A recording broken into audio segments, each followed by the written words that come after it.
देवबलं तदेव लक्ष्मीपते तेन्द्रेवं स्मरामि सावधाना सुमुहूर्ते सावधाना शुभलग्ने सावधाना श्रीलक्ष्मीनारायणभ्यः सावधाना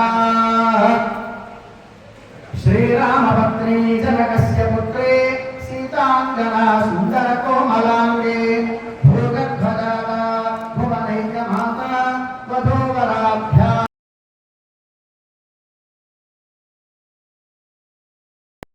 అమ్మగారికి మరొకటి అత్తవారిది. కానీ సీతమ్మ వారికి రామయ్య వారు 3 గోత్రాలున్న 3 సూత్రాలున్న మాంగళ్యాన్ని కట్టడం మనం చూస్తుంటాం. ఈ 3వది భక్త రామదాసు ఇచ్చినది అంటారు. కానీ ఇది సమస్త రామ భక్తులలో మంచి చెడులను కలిసి ఎదుర్కోవాలని ఆధారంగా చూపిస్తారు. ఇది కళ్యాణంలో ప్రధానమైనటువంటి ఘట్టం. ముహూర్త సమయంలో జరిగే అత్యంత పవిత్రమైనటువంటి కన్ను. మన సాంప్రదాయంలో అనేక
ఆపేశారు కదా.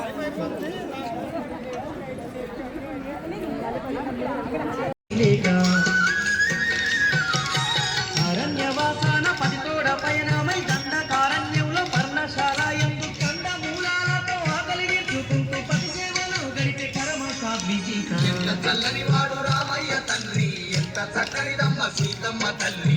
ఎంత చల్లని వాడు రామయ్య తండ్రి, ఎంత చక్కనిదమ్మ సీతమ్మ తల్లి.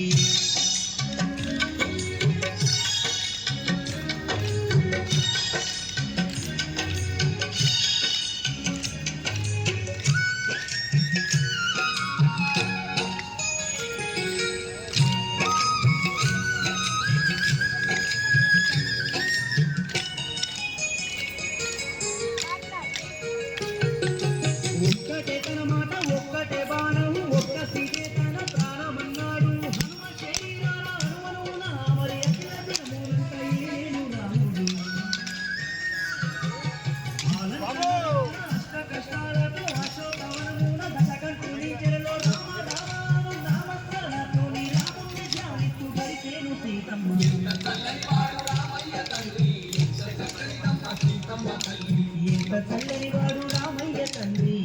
చక్కనిదమ్మ సీతమ్మ తల్లి ఎంత చల్లని వాడు రామయ్య తల్లి ఎంత చక్కనిదమ్మ సీతమ్మ తల్లి ఎంత చల్లని వాడు రామయ్య తల్లి ఎంత చక్కనిదమ్మ సీతమ్మ తల్లి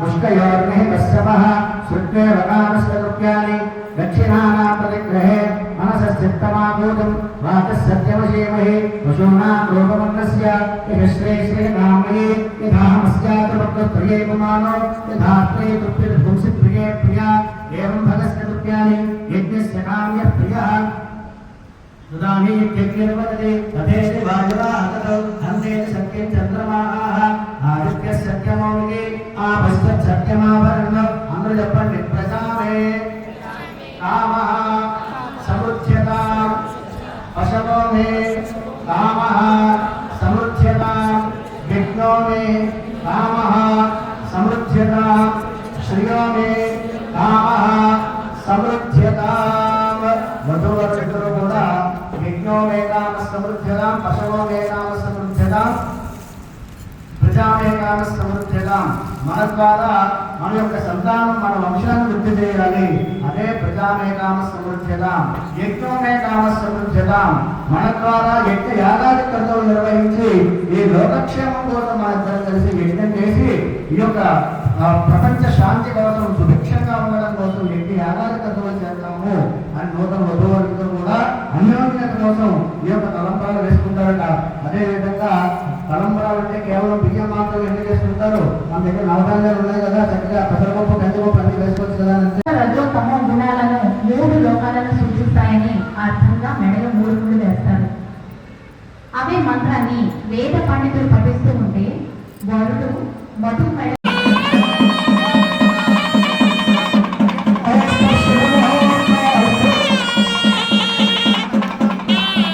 జీలకర్ర బెల్లం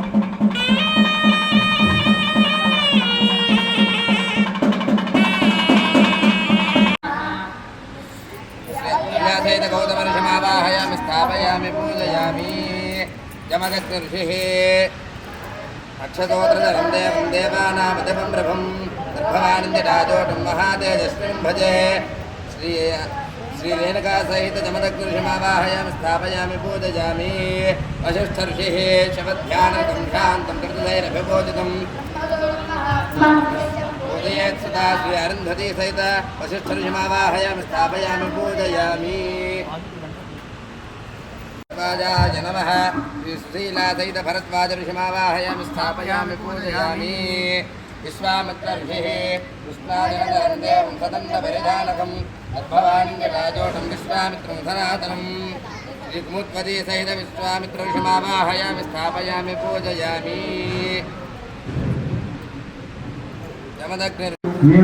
రకరకాల వాటిలో స్నానాలు మంగళ స్నానాలు అవి చేసి జలుబు చేసి ఉంటుంది కాబట్టి ఆ నూతన వధువులకి చలువ చేయడం కోసం ఆ దంపతులిద్దరు కూడా ఉష్ణాన్ని శరీరం అంతా వేడిగా ఉంటుంది కాబట్టి చక్కగా వారిని శాంతింప చేయడం కోసం ఈ యొక్క తలంబ్రాలు అనేది చంద్రుడి యొక్క కళలు ఆయనలోని కలగాలని నూతన వధువులిద్దరికి కూడా చంద్రుడి యొక్క తీక్షణత చంద్రుడి యొక్క అనుగ్రహం సంపూర్ణంగా కలగడం కోసం ఆయనకు ప్రీతికరంగా ఆయన యొక్క అనుగ్రహం అర్థం. అంటే ఒక చక్రం కంటే 2 చక్రాలు పక్క పక్కనే ట్రావెల్ చేస్తే బ్యాలెన్సింగ్లో వెళ్తుంది కాబట్టి వాహనస్య వాహ విశిష్టో వాహ దాన్ని వివాహం అని అంటారు. అటువంటిది ఇద్దరూ కూడా చక్కగా వెళితే వెనకాల పిల్లలు బంధువులు స్నేహితులు మన కష్టాలు సుఖాలు అన్నీ కూడా ఒక రైలు బండిలాగా అలా ముందుకు వెళ్తూనే ఉంటుంది. అర్థేషు ప్రజా ఏషా నాతి చరితవ్య అర్థం అంటే కేవలం డబ్బనే కాదు, మిగతా వ్యవహారాలలో కానీ లావాదేవీలు